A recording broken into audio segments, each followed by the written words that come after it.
오늘은 디도서 22강으로 연세 드신 성도들의 그 덕목 그 세 번째 시간으로서 선한 것을 가르치는 자들이 되라 라는 내용입니다. 어떻게 보면 오늘 내용은요, 연세 드신 성도들의 덕목이라 하기보다 이제 젊은 성도들이 갖춰야 될 덕목에 대해서 이야기 될 것 같습니다. 젊은 성도들이 갖춰야 할 덕목이 무엇이냐? 그동안에 지난 2주간을 통하여서 연세 드신 성도들의 덕목을 이야기했다 한다면, 오늘은 바로 그 연세 드신 성도들이 젊은 성도들에게 이제 가르치고 또 젊은 성도들이 갖춰야 될 그 덕목들에 대해서 오늘 나눠보려고 합니다. 그래서 3절 말씀에 이렇게 말합니다. 선한 것을 가르치라 라고 말합니다. 선한 것을 가르치라는 그 말씀의 그 대상이 누구냐? 그 명령은 바로 그 가르쳐야 할 그 사람들이 누구냐? 누구에게 이 말씀을 하셨느냐? 바로 목회자가 아니었습니다. 바로 연세 드신 성도들에게 갖춰야 할 덕목 중에 하나였다는 것입니다. 어떻게 가르쳐야 되느냐라는 것입니다.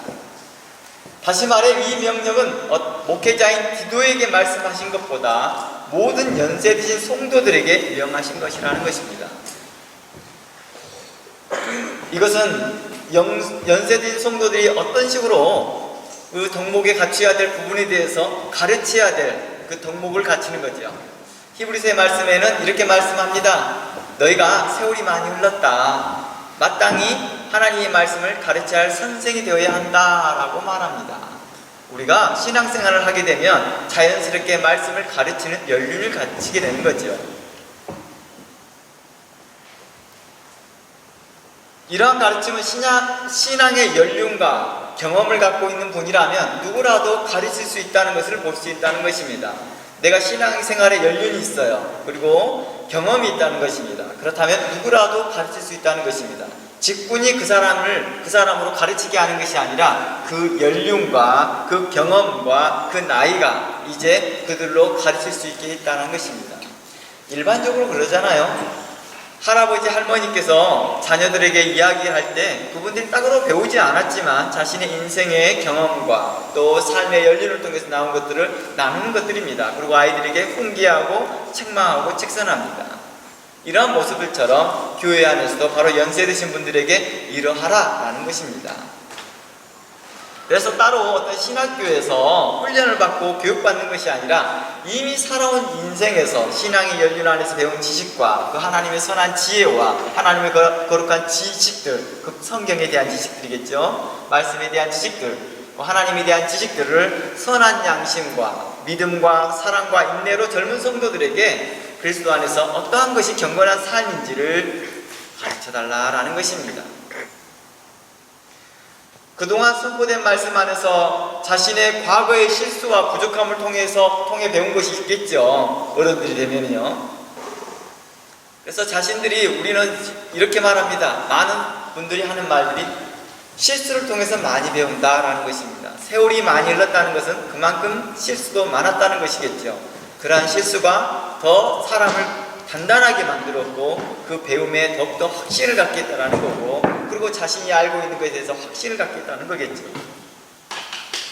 또한 자신보다 앞선 경건한 사람들의 본을 따라서 배운 것들이 많을 거라는 것입니다.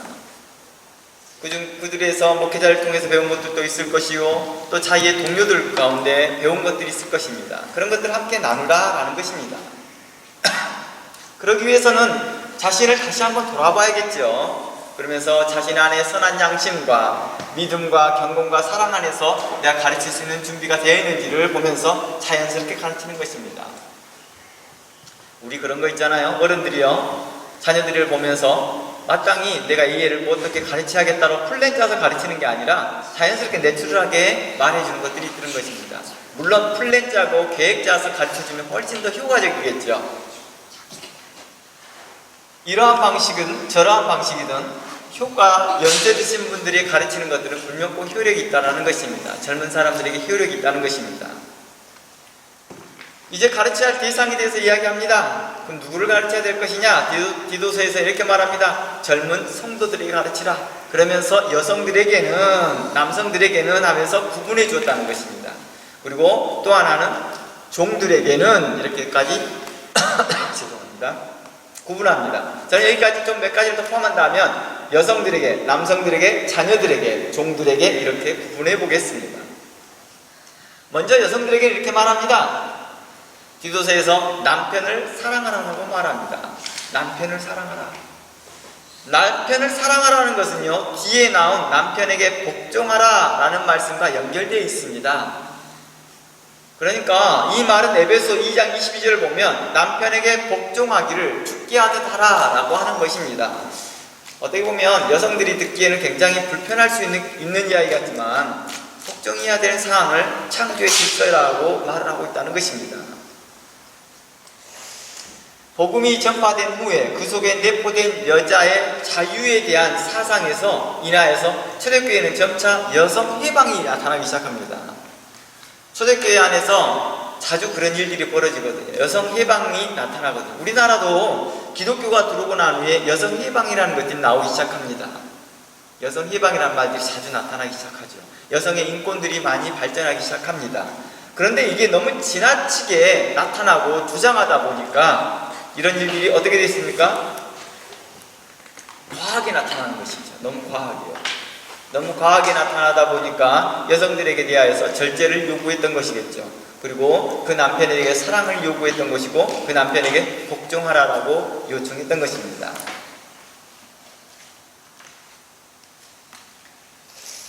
이러한 것들이 당시에는 또한 남성 가부장적인 시대에 있던 시대에서는 더욱더 마찰이 심했겠죠. 그런 마찰이 심하다 보니까 이 일로 인해서 복음이 증거되는 것이 아니라 한쪽 편에만 유리한 상황으로 되어지다 보니까 이렇게 말합니다. 복음이 이로 인하여서 가려지니까 너희들은 순종하고 복종하라 이렇게 말했던 것입니다. 이런 것들이 어느 정도 복음에 증거하는 데 장애가 되었거든요. 죄송하네요. 그래서 사도 바울은요, 디도에게 이렇게 말합니다. 여자에게 남편에게 복종하도록 양육하고 가르치라 라고 말했다는 것입니다. 어떻게 복종하고 어떻게 그걸 순종해야 되는 법들을 가르쳤다는 것입니다. 그래서 사도 바울은요, 성경 여러 곳에서 여성들이, 그러니까 아내가 남편에게 복종해야 될 이유들을 자주 언급합니다. 이게 이례적인 것이 아니라 반복적이었다는 것은 그만큼 교회 안에 이슈가 되고 있었다는 것이죠. 이게 문제가 되고 있었다는 것이죠.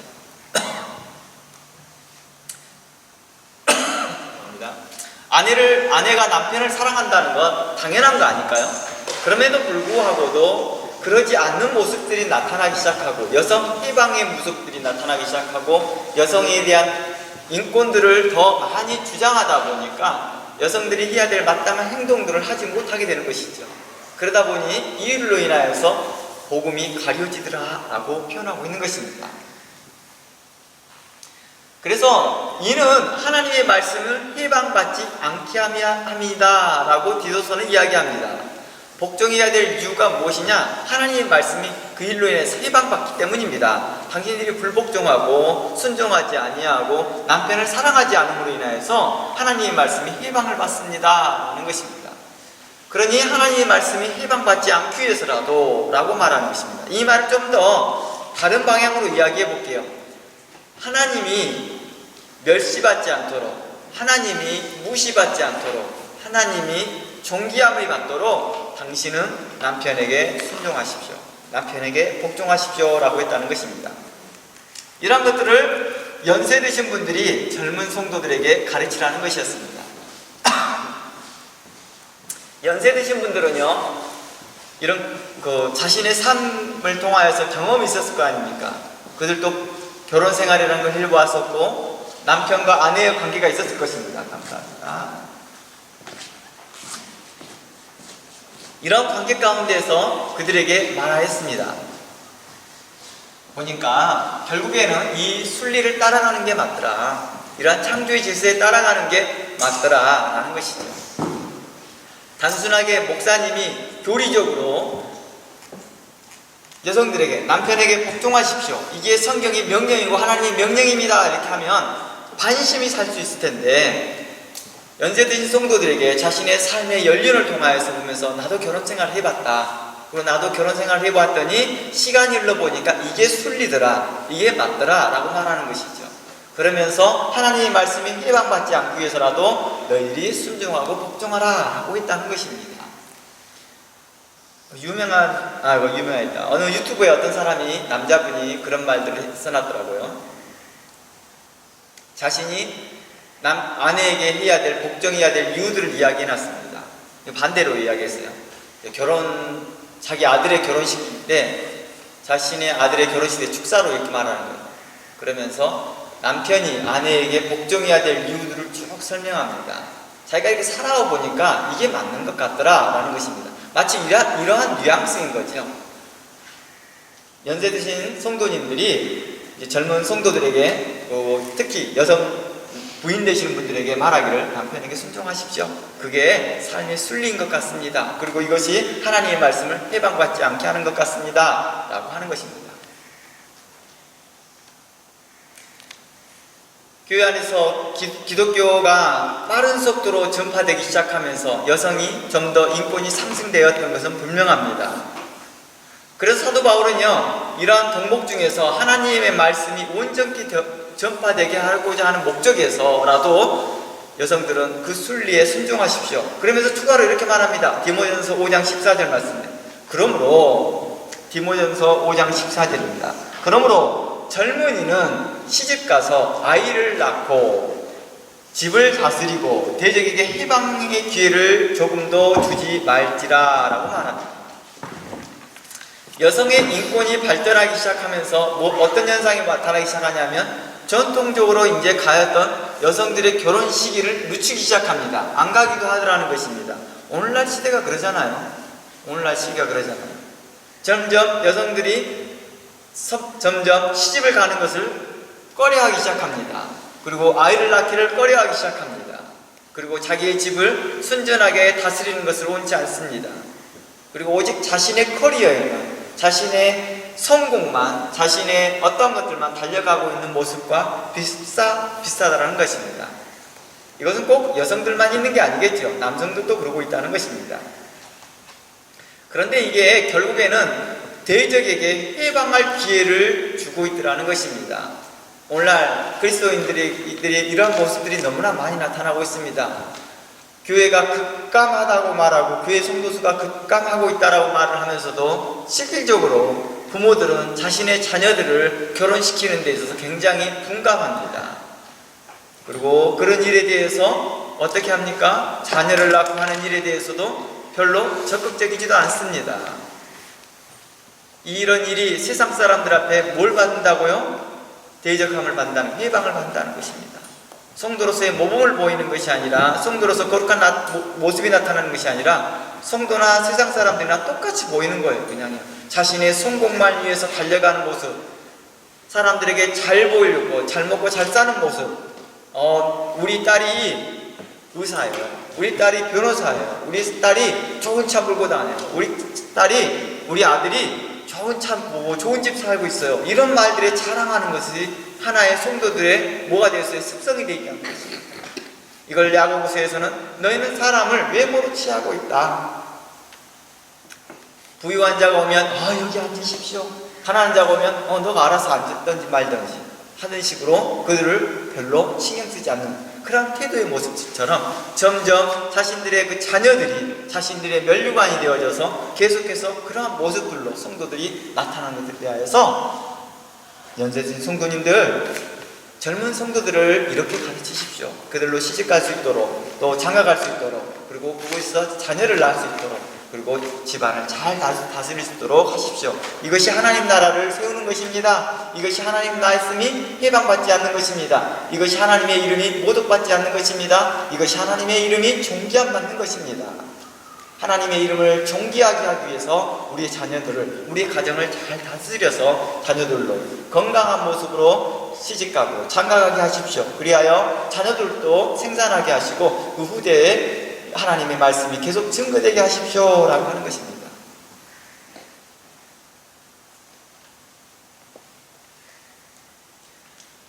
근데 이곳에 또 특이한 말이 나와요. 자녀들을, 그 여성들에게 대하여서 자녀들을 사랑하라라고 말합니다. 이게 무슨 말일까요? 부모가 자기 자녀를 사랑하지 않는 경우가 없겠죠. 다 사랑하죠. 다 사랑합니다. 그런데 이 말의 뉘앙스는요, 당시의 시대적 배경을 알아봐야 됩니다. 과 계속 연결되어 있습니다. 당시 어떤 배경이 있었느냐? 그레데 안에 죄송합니다. 그레데 교회 안에 퍼져 있는 거짓 교사들의 가르침에서 자녀들을 보호하라는 뜻입니다.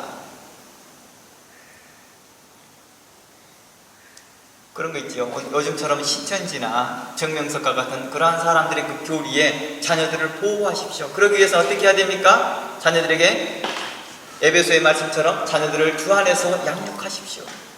이게 바로 사랑하는 것입니다. 그러니까 성경에서 궁극적인 사랑은 자녀들을 양육하는 것입니다. 이렇게도 말합니다. 성경에서 에베소서는요, 남편들아 아내를 사랑하라 이렇게 말합니다. 남편들아 아내를 사랑하라 이렇게 말하면서 그 다음 말이 뭡니까? 아내를 양육하라 라고 말합니다. 그러니까 궁극적인 그 사랑의 초점은 양육이었습니다. 예수님께서 우리를 사랑하시되 그 양육하심을 이야기하고 있다는 것입니다. 그 다음 근신하라 라고 말합니다. 근신이라는 단어가 무슨 뜻이냐? 젊은 사람들로 근신하게 하래요. 근신하게 하라. 바로 연세 드신 분들이 근신하듯이 젊은 사람들에게도 근신하게 합니다. 신중하고 사례있게 판단하여 분별력 있게 생각하게 하라는 것입니다. 다 한마디로 성숙한 생각을 갖도록 그들을 가르치라는 것입니다. 그냥 젊으니까 이렇게 하지 말고 그들로 성숙한 생각을 가질 수 있도록 가르치라는 것입니다. 자신들이, 연세 드신 분들이 과거에 자신들이 사려 깊지 못하였고 신중하지 못하였던 그런 실수를 토대로 자녀들에게 말합니다. 그리고 젊은 사람들에게 말합니다. 내가 과거에 사려 깊지 못하였고 내가 성숙하지 못하여서 이랬으니까 너희들은 이 길로 가라 라고 말해주는 것입니다. 그랬더니 젊은 사람들이, 듣기 싫은 사람들은 당신도 가지 못했으면서 왜 나보고 가라 갑니까? 라고 하는 것은 어리석은 사람이라는 것입니다. 그들은 자신의 과거를 통해서 그 경험을 통하여서 그 교훈을 얻었던 것을 이야기해 주는 건데도 계속해서 젊은 사람들은 듣기를 싫어하기 때문에 그런 말들을 한 거겠죠. 이는 대적하는 마음이겠죠. 연세 드신 분들에게 존중하는 마음보다 대적하는 마음 때문에 하나님께서는 그러한 사람들을 향하여 하나님께서는 심판하실 거라 말하고 있다는 것입니다. 또한 이렇게 말합니다. 젊은 사람들은 순결하라 라고 말합니다. 이게 순전하라는 말은 순결한 양심을 가지라는 뜻입니다. 순결한 양심을 가지라. 그래서 연세 드신 분들이 젊은 사람들에게 가르칠 때 그 양심을 가르치는 것이죠. 정직한 양심, 순결한 양심을 가르치라는 것입니다. 그리고 그들에게 집안일을 하도록 하게 합니다. 집안일을 하라는 것은요, 이 안에서 우리가 잘 생각해 봐야 될 것들이 많습니다. 집 안에서 해야 될 일들이 있다는 것입니다. 여성들에게 말합니다. 여성들은 집 안에서 해야 될 일이 있다. 그 일들을 내팽개치고 나아가서 다른 일 하지 말라라고 말하는 것입니다. 이것이 자녀를 사랑하는 것이고 이것이 남편을 사랑하는 모습이다 라고 말하는 것입니다. 또 마지막으로 선하며 그들을 선한 것을 가르치라고 말합니다. 이것은 선하다라는 말이 친절하라라는 뜻입니다. 친절하라. 그러므로 너희들은 친절할 수 있도록, 연세지은 분들은 이제 젊은 사람들에게 친절할 수 있도록 가르치라는 것입니다. 친절하지 못한 행동에 대하여서 아유 저의 버르장머리가 없네 하고 지나가지도 말고 그냥 그에 대해서 한번 불러서 너가 마땅히 친절한 행동을 할 수 있도록 말해주는 것입니다. 모른 척 하고 있지 말고요. 특히 자신의 자녀들을 직접 해야 되는 것이 좋겠죠. 자신의 자녀가 다른 어른들에게 대하여 불친절한 행동을 했습니다. 그러면 빨리 눈치 있게 확인을 하고 체크해서 자기 자녀를 따로 불러서 그분에게 다시 가서 공손하게 인사해, 다시 그분에게 가서 친절하게 말씀드려, 이렇게 훈련시켜줘야 되겠지요. 그런데도 그걸 무시하고 가만히 놔둔다고 하는 것은 그 자녀도 망치는 것이고 본인 그 어른들도 옳지 못한 태도인 거겠지요. 이로 이제 계속해서 연결해보면, 디도서에 연결해보면 이제 이 여성들에게 이렇게 말을 하면서 또 연결해서 젊은 성도들에게 말합니다. 젊은 남성들에게 이제 말합니다. 젊은 남성들에게 에베소의 말씀을 들어가 봅니다. 젊은 여성들에게 하였던 것처럼 남성들에게도 아내를 사랑하라 라는 관점이 있겠지요. 아내를 사랑하라. 그래서 이 내용이 디도서보다 에베소의 말씀이 좀 더 확실하게 나왔기 때문에 에베소 5장 말씀 가봅니다.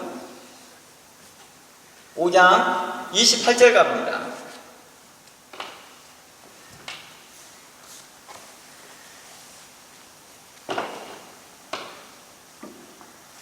28절 이와 같이 남편들도, 여기서 남편들이라고 말하는 젊은 남자들을 말하는 거겠죠. 그러니까 젊은 성도들에게 이렇게 말합니다. 자기 아내 사랑하기를 제목과 같이 하게 합니다. 이는 자기 아내를 사랑하는 자는 자기를 사랑하는 것이니라 라고 말합니다. 부부가 일심동체라고 말합니다.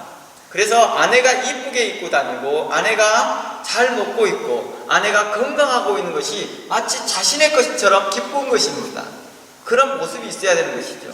그런데 어떻습니까? 아내가 좋은 옷을 입고 맛있는 것을 먹고 편히 쉬고 있는 것을 보고 마음이 불편합니다.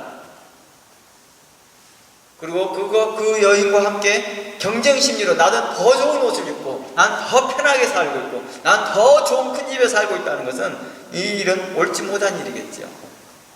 물론 그런 남편은 없을 것입니다. 그런 남편하고 사는 것은 이상한 거죠. 남편과 사는 게 아니라 어떤 걸 하는 거예요? 경쟁자하고 사는 것이죠. 경쟁자와 사는 게 아니라 우리는 남편과 아내가 사는 것입니다. 우리를 그것을 향하여 부부라고 하는 것이죠. 부부는 서로 경쟁하는 것이 아니라 함께 살아가는 것입니다. 한 몸이 되었어요. 왼손과 오른손이 경쟁하지 않습니다. 그렇죠? 왼손과 오른손은 결코 경쟁하지 않습니다. 서로 보완해주고 서로 격려해주며 서로 잘 되게끔 해주는 것이죠. 이게 부부입니다. 오른팔이 수strung해지면 왼팔도 수strung해질 수 있도록 오른팔이 배려해주고 왼손도 함께 운동할 수 있도록 돕는 것입니다. 바로 이게 부부인 거죠. 부부인 거죠. 그러면서 29절 누구든지 언제든지 제 육체를 미워하지 않고 오직 양육하여 보호하는 것처럼 이렇게 말합니다. 자신의 몸을 양육하고 보호하는 것처럼 아내를 그렇게 양육하고 보호하라고 말합니다. 마치 그리스도께서 교회를 보양함과 같이 양육함과 같이 말합니다. 우리는 그의 몸의 지체임이라. 그러므로 사람이 부모를 떠나 그 안에 합하여 그 둘이 한 육체가 되었다라고 말합니다. 이것은 부부 일심동체를 이야기하는 것입니다. 한 마음을 가지라 이 뜻입니다. 38절 너희도 각각 자기 아내 사랑하기를 자기같이 하고 아내도 그 남편을 경외하라 라고 말합니다. 33절 말씀에 뭐라고 했다고요? 너희도 각각 자기 아내 사랑하기를 자기같이 하고 아내도 남편을 경외하라 라고 말했습니다. 그러니까 에베소서와 디도서는 동일하게 이 문제가 보였던 거겠죠. 교회 안에서요. 그러니까 신약교회 안에서는 이런 기독교가 들어가기 시작하면서 여성 해방운동과 같은 모습들이 일어나다 보니까 이게 자칫 잘못되게 이해되어져서 여성의 인권만 주장하게 되어지고 더 중요한 내가 그리스도의 복음으로 말미암아서 하나님의 말씀으로 말미암아서 내가 여성의 인권이 상승됐음을 잃어버린 거죠. 잃어버리다 보니까 어떤 현상이 벌어져요? 하나님의 말씀이 해방이 받든 안 받든 상관하지 않고 자신의 인권만 높이려고 했다는 것입니다. 그러니까 주객이 전도돼 버린 거죠. 그런 일이 되어지지 않도록 여성들에게도 말하며 남성들에게도 그렇게 말했습니다. 남성들은 이렇게 말합니다. 너 그동안 너무 가부장적으로 살지 않았니? 아내를 사랑해. 아내를 보양해. 너 바깥일만 너무 열심히 하면서 살면서 바깥에서는 술 친구들과 또 너희 동료들과 마음대로 놀면서도 너희 아내를 양육하지 않았잖아. 너희 아내를 돌보지 않았잖아. 너희 자녀를 돌보지 않았잖아. 이제 그리스도의 말씀이 너에게 힘이 되었다 한다면 너희 자녀를 돌봐. 너희 아내를 보양해. 너희가 다른 사람들보다 아내보다 더 많은, 그때 당시에는 시대적으로 그랬을 거 아니에요. 더 지식층들이 남성들이 더 많았거든요. 그러니까 너가 더 하나님의 말씀에 대해서 더 논리적으로 순리적으로 전달할 수 있는 능력이 있는데도 불구하고도 아내에게 전달하지 않고 있잖아요. 그리고 너가 가지고 있는 경제력이나 이런 것들을 가지고 아내에게 더 많은 것을 보양하고 더 먹이면서 그걸로 더 많은 혜택을 갖게 해야 되는데 도리어 이것을 받은 것을 가지고 주변 친구들과 함께 술 친구들과 함께 먹어버리고 즐기면서 놀면서 아내로서 함께 즐기는 시간을 주지 않는다라고 하는 것이죠. 그런데 너가 이러한 것을 얻게 된 게 하나님의 말씀으로 되어졌는데 이제 너가 도리어 하나님 말씀을 제쳐놓고 너가 도리어 너의 자유만 유지하느냐라고 말하는 것이죠. 반대로 여성들에게도 그런 것입니다. 너가 예수 그리스도의 말씀으로 말미암아서 여성의 인권이 너가 성숙되어졌는데 이제 도리어 너의 인권만 주장만 하다 보니까 하나님 말씀이 해방돼 받고 있다. 그러니 너희가 서로 존중하고 사랑하는 법을 배워라라고 말했다는 것입니다. 이런 것들을 하나님의 말씀에 따라서 그리고 신앙생활에 오래된 선배들 또 어르신들을 통하여서 배우고 가르침을 받으라라고 하시는 것입니다. 베드로전서 3장 말씀 가봅니다. 베드로전서 3장 7절 말씀 가봅니다. 계속해서 남편들에게 말합니다. 남편 된 자들아, 3장 7절 들었습니까? 남편 된 자들아, 이와 같이 지식을 따라. 여기 지식을 따라라는 것은 당시 시대적 상을 배경해 주겠죠. 너희 아내와 동거하고 저는 더 연약한 그릇이요 또 생명의 은혜를 유업으로 함께 받을 자로 알아 귀히 여기라. 이는 너희 기도가 막히지 않게 하려 함이니라 라고 말합니다. 신앙생활하는 남편들이 자신의 경건의 생활만 초점을 두면서 하나님께 대한 초점만 두면서 아내와 거룩한 동거를 하지 아니하고 아내에 대한 입장을 배려하지 않는다는 것에 대해서 지적하고 있는 것입니다. 너는 지식을 따라 아내와 거룩히 동거하고 저는 더 연약한 그릇이다 라고 말합니다. 그러면서 그 아내는 누구냐? 생명의 은혜 곧 하나님의 나라를 함께 유업으로 받을 자이다. 그러니 그를 귀히 여기라 라고 말합니다. 이곳에서 연약한 그릇이란 말이 무슨 뜻일까요? 연약한 그릇. 그릇은 어떤 것이죠? 사람을 그릇으로 표현할 때가 많잖아요. 그릇은 무언가를 담는다라는 뜻이에요. 마음을 표현할 때 그릇이라는 표현을 많이 쓰거든요. 사람의 마음을 그릇으로 표현할 때가 많거든요. 아, 그 사람은 큰 사람이야 할 때 그 사람은 큰 마인드를 가졌어 라고 할 때 이 사람은 그 그릇은 크네. 아, 이 사람은 그릇이 커 이렇게 표현하잖아요. 마치 이러한 그릇이라는 것을 성경에서도 이 그릇을 사람으로 표현하고 있어요. 그런데 더 연약한 그릇이래요. 이 말이 무슨 뜻이냐? 어떤 걸 담을 때 좀 더 신중하게 또 조심스럽게 살펴서 담으라는 뜻입니다. 즉 남성들에게는 쉽게 전달할 수 있는 말이지만 남성들끼리는 쉽게 전달할 수 있는 말이에요. 하지만 같은 말이어도 여성에게는 좀 더 신중하게 전달하는 뜻입니다. 여성이 가지고 있는 지적 능력이나 도덕성과 윤리성이 약해서가 아닙니다. 그래서가 아니라 어떤 일들을, 어떤 사건들을 받아들이는 그 방법이 남성에 비해 더 예민하다는 거예요. 그러므로 더 신중하라는 것입니다. 우리 그런 거 많죠. 똑같은 말인데도 남성들은 별반 대수롭지 않게 그냥 지나갑니다. 그렇게 되거든요. 그런데 여성들에게는 그 말이 굉장히 센시티브하게 받아들여집니다. 저는 제가 경험해 보니까 그렇더라고요. 저는 뇌진탕, 교통사고 나서 뇌진탕 걸리기 전까지만 해도 그렇게 센시티브하지 않았는데 점점 센시티브해지는 거예요. 작은 말에도 굉장히 날카로워지는 거예요. 그 사람은 그런 의도로 말하지 않았는데도 나는 그런 의도로 이해되는 거겠죠. 마치 여성들도 그런 비슷한 것을 많이 발견하게 되더라고요. 결혼 생활을 하다 보니까 그런 것들을 발견하겠죠. 여성들을 대하면서 평소에는 남자친구들과 대화할 때는 아무 문제 없었는데 아내하고 대화할 때는 이게 트러블이 생기네? 라는 걸 발견하거든요. 모든 이러한 것들이 그 신앙생활에 경험이 많은 사람들, 연세 드신 분들은 이걸 이미 경험해 봤을 거 아니에요. 이미 경험해 봤으니까 당신들은 그 아내를 대할 때 좀 더 연약한 그릇이니까 좀 더 신중하게 대화하십시오. 마치 특히 그레데는 어떤 모습을 하겠습니까? 전에 지금 저희가 시대상을 설명하면서 그레데는 남성들이 좀 더 호전적인 사람이라겠죠.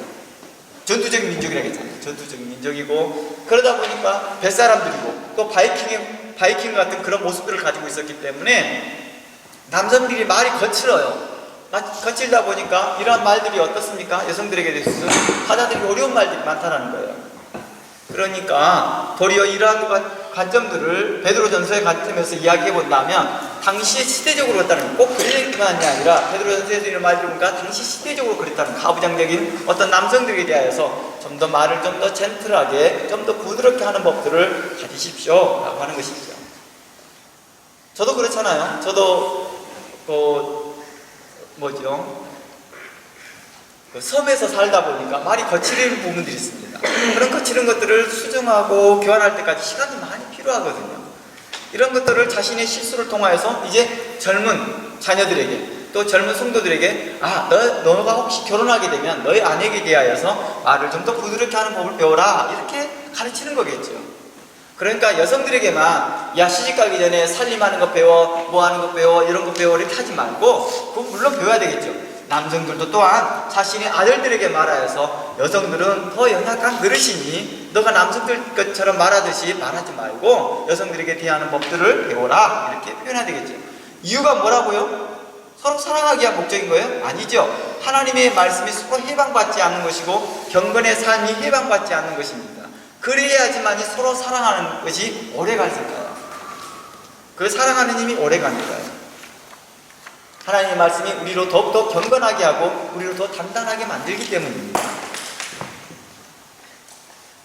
그래야 이러한 것들을 연세 드신 성도님들은 젊은 성도들에게 가르치십시오. 젊은 성도들은 이러한 말들을 들을 때 이런저런 소리를 다 해요, 귀찮아요, 듣기 싫어요, 이렇게 하지 말고 겸손한 마음으로 들으라는 것입니다. 그래야 그의 삶의 지혜가 된다는 것입니다. 어른들이 이런 말이 돼요. 어른들의 말을 듣고 있으면 살이 되고 다 피가 된단다. 그 말이 다 살이 되고 피가 된단다, 이렇게 말을 하거든요. 그리고 이 말을 우리의 삶 가운데에서 잘 적용해 본다면, 어르신들의 신앙의 연륜이 있으신 분들이 젊은 성도들에게 했던 그런 말들 잔소리로 듣지 말고 내게 살이 되고 피가 되는 말이라고 생각하고 겸손히 듣는 훈련, 이게 마음으로 받아들이려고 하는, 웰컴하려고 하는 마음, 존중하는 그런 마음들이면 충분하게 우리는 그들을 통하여서 교훈을 얻을 수 있습니다. 또 그렇게 말합니다. 다시 이제 디도서로 가봅니다. 디도서에서 말합니다. 그들에게 근신하라고 말합니다. 동일하게 말합니다. 젊은 남성들에게 세심하고 정밀하고 조심스럽게 말합니다. 그리고 순전하라고 말합니다. 젊은 성도들에게도 여전히 성도들에게 순전하라, 순결한 양심을 가지라고 말합니다. 그리고 그들에게 말합니다. 젊은 남성 성도들에게 범사의 선한 일에 본을 보이라고 말합니다. 당시에는 남성 위주의 사회를 이루어가고 있었을 거 아니에요. 지금도 그렇지만 지금도 많은 사회 구조가 남성의 위주로 많이 흘러갑니다. 그런데 그런 관점에서 그 남성으로서 먼저 뭘 보이라? 본을 보이라. 먼저 본을 보이라. 그리고 그들에게 있어서 바른 말을 하게 하라 합니다. 일시적으로 남성들이 좀 더 가르치는 위치에 있다 보니까 그들에게 대해서 바른 말을 하게 합니다. 교훈에 북패치 않게 함이라는 것입니다. 당시에 어떤 일이 있었습니까? 당시에 교회 안에서도 주도적인 역할을 남성들이 많이 했겠죠. 그들이 할례당의 교훈과 영지주의자의 교훈과 잘못된 교훈들을 가지고 또 아내에게 말하고 자식들에게 말하고 교회 공동체에 말하고 여기저기 말하고 있는 것들을 금하게 하는 것이죠. 의로운 교훈과 바른 신학과 바른 신앙에 따라서 말하십시오. 우리 종종 보니까 성경을 인용을 하긴 했지만 그 인용을 잘못되게 해석하고 한쪽만 편집되게 하다 보니까 자녀를 잘못된 길로 인도하더라는 거예요. 아내를 잘못된 길로 인도하고 가정을 잘못된 길로 인도하더라는 것입니다. 그러니 너희는 바른 신학 안에, 바른 성경적 지식 안에, 거룩한 지혜 가운데, 거룩한 복음 안에서 너희의 자녀들을, 너희의 아내들, 그리고 너희 공동체를 양육하라 라고 했던 것입니다. 베드로전서 5장 5절 가봅니다. 베드로전서 5장 5절.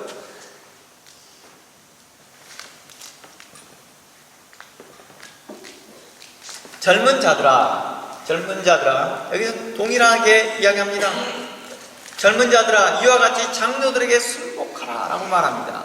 젊은 자들이 장로들에게 순복을 잘 안 하거든요. 여기서 장로는 누구를까지 포함해요? 연세 드신 분을 다 포함합니다. 그래서 많은 주석가들이나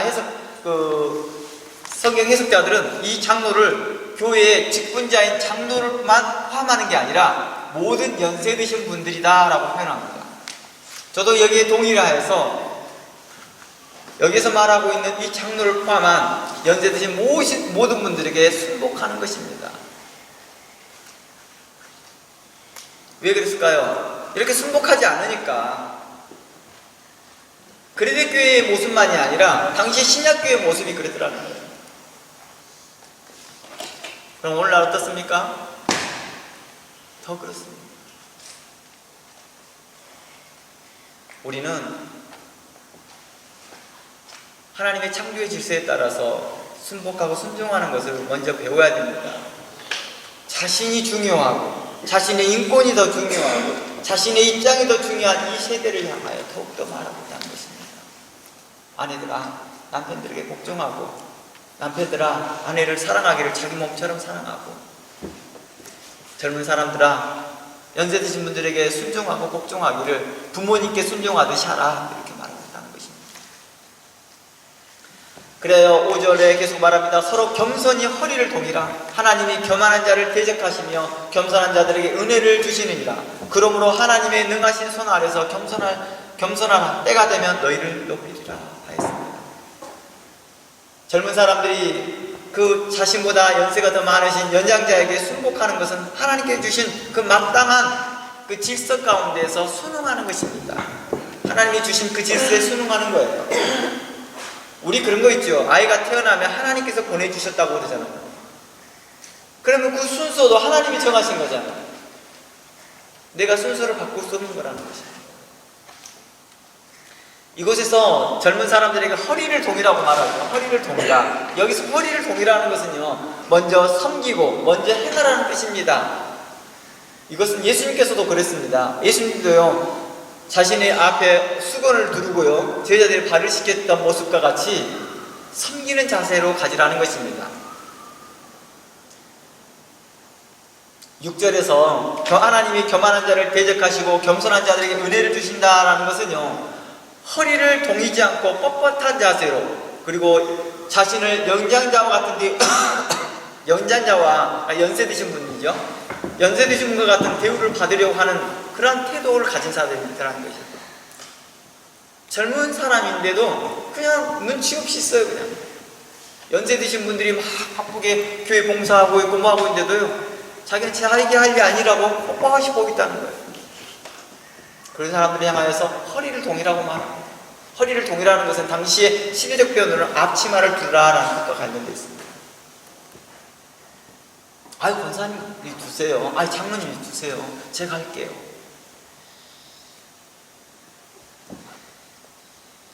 그런데 그거 하고 있는데도 그냥 멀뚱멀뚱 쳐다만 보고 있습니다.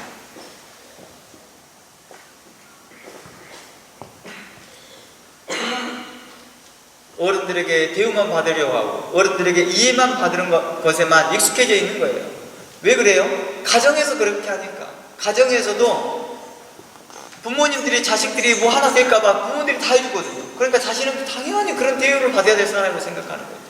그러니까 교회 안에서 뭐 했어요? 부모들에게 자녀들을, 집안을 잘 다스리라 하는 것은 자녀들을 그렇게 훈련시키라는 거예요. 자녀들에게 마땅히 해야 될 일을 가르치고 훈계하고 양육하고 책선하여서 그들로 마땅히 어른들을 어떻게 공경하는 것들을 가르치는 것이죠. 오늘날 그런 것들이 익숙하지 않다 보니까, 너무 개인주의로 키우다 보니까 오늘날 사회가 어떤 식으로 바뀌고 있어요? 참으로 우리는 교회의 문제에서 살펴봤을 때 우리가 얼마나 많이 성도로서 하나님께서 원하시는 그 기뻐하는 삶에서 멀어져 가고 있는지를 우리는 확인해 볼 수 있다는 것입니다.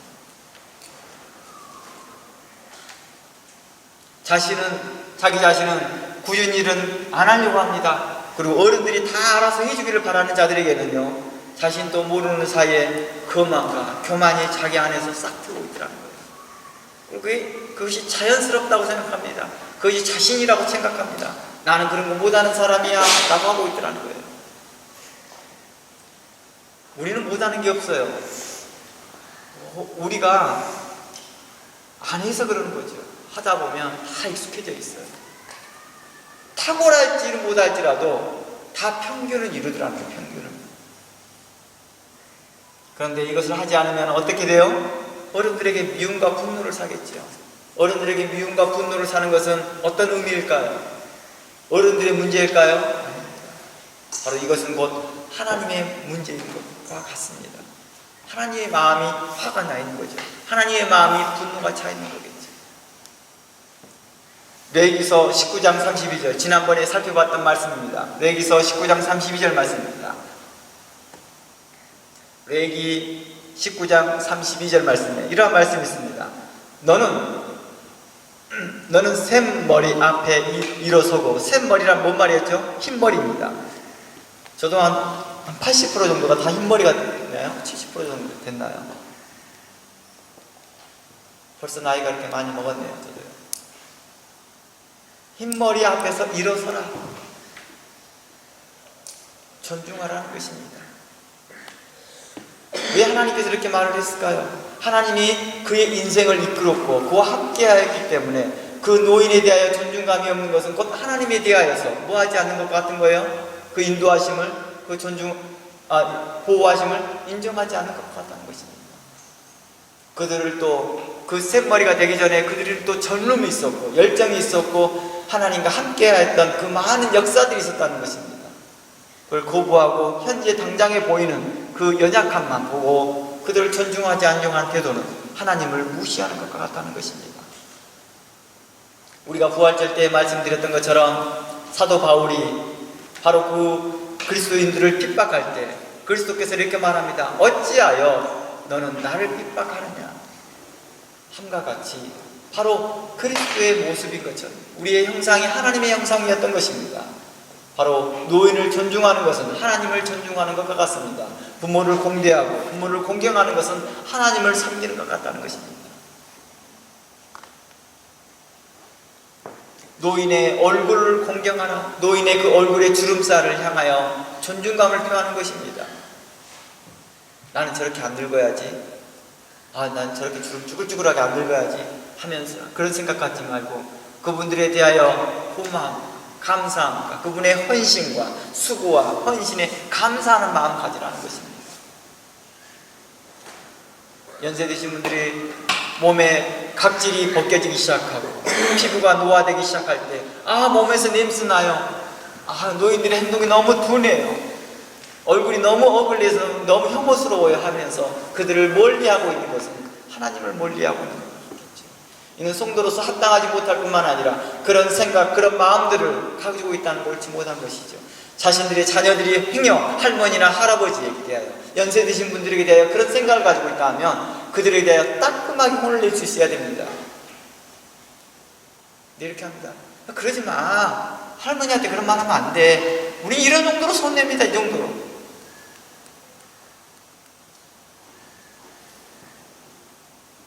그렇게 혼내지 않는 것이죠. 그럼 안 돼! 라고 말할 수 있어야지. 그러지 못합니다. 자신의 입장만 생각합니다. 할아버지, 할머니, 연세 드신 분들에 대한 전혀 배려감이 없다는 거예요. 하나님에 대한 존중감이 없기 때문이겠죠.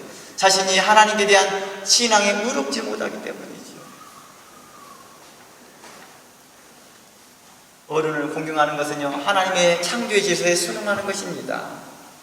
경건한 신앙의 윤리와 같다는 것입니다. 잠언서 한번 가봅니다. 20장 29절입니다. 잠언 20장 29절입니다.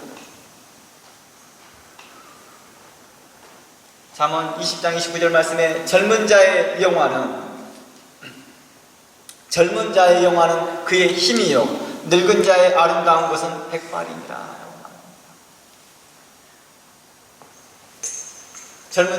젊은 자가 자신의 능력만 믿고 어른 앞에서 자신의 허리를 동이지 아니하고 굳은 일과 섬기는 일을 일부러 피하는 자들에게 하나님은 그들을 대적하시고 파멸시킨다는 뜻입니다. 그러나 반면에 어른 앞에서 겸손히 자신의 허리를 동이고 있는 자에게는 하나님께서 그들에게 은혜를 주실 것입니다. 어른 앞에서 허리를 동이는 것은요, 동시에 노인의 백발에 노인의 그 얼굴에 있는 그 주름을 아름답게 존중하는 것과 같다는 것입니다. 당신의 흰 머리와 당신의 얼굴의 주름살이 아름답습니다. 그 아름다움을 내가 존중을 합니다.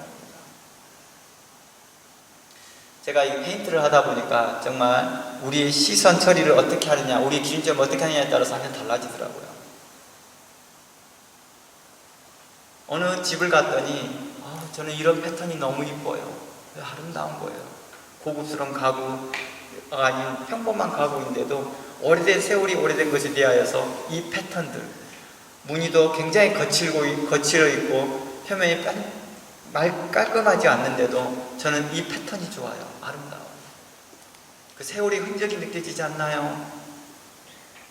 그분이 그렇게 말을 하니까 그 다음부터 그게 그렇게 보이더라고요. 그게 그렇게 보여요. 그래서 나 다른 집에 갔는데 그 사람들 그것을 다 없애버리려고 하는 거예요. 아닙니다. 이게 너무 아름다운 것입니다.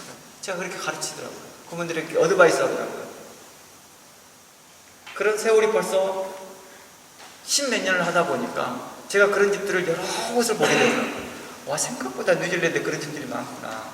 그런데 그런 집들에 대해서 그런 특성을 알지 못하는 사람들, 특히 이민자들은 집을 그냥 깨끗하게 그것을 깨끗하게 하려고 하는데 아닙니다. 이게 아름다운 겁니다. 그때부터 그분들도 그래요. 저도 그렇게 보니까 그게 아름답게 보이네요. 우리도 그렇게 가져봅시다. 연세 드신 분들의 그 노인의 주름살과 머리의 흰 머리들을 아름다웁니다. 하나님의 주신 그 면류관이다 라고 보신다면 그때부터 그 면류관과 그 아름다움에 우리는 리스펙팅, 존중감을 표현하는 것입니다.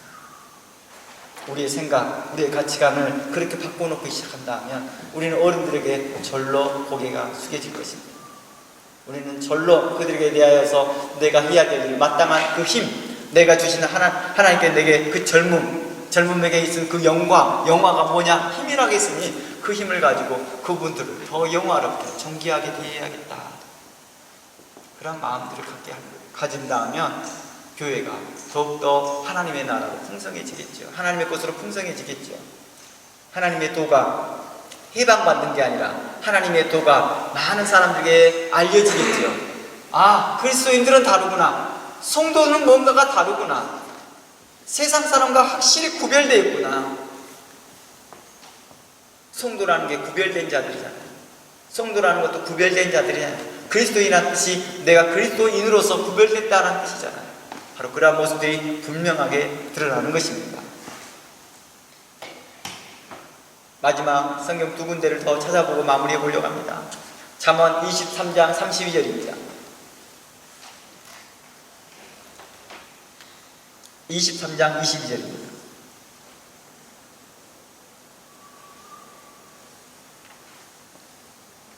(23장 22절에) 너 낳은 아비에게 청종하고 내 늙은 어미를 경히 여기지 말라. 너 낳은 아비를 청종하래요. 구식덩어리 같은 말, 그분의 하시는 그 몸에서 나는 냄새, 그분에서 몸에서 풍겨져 있는 그런 것들을 보지 말고 그에 통해서 내 눈과 내 가치관을 바꾸어서 그분의 아름다움과 그분의 영광을 보라는 것입니다. 그게 면류관이구나, 하나님께서 씌워준 면류관이구나 라고 생각하고 그를 존중하고 그를 경히 여기지 말라는 것입니다. 에베소 6장 1절만 보고 마무리해보고자 합니다.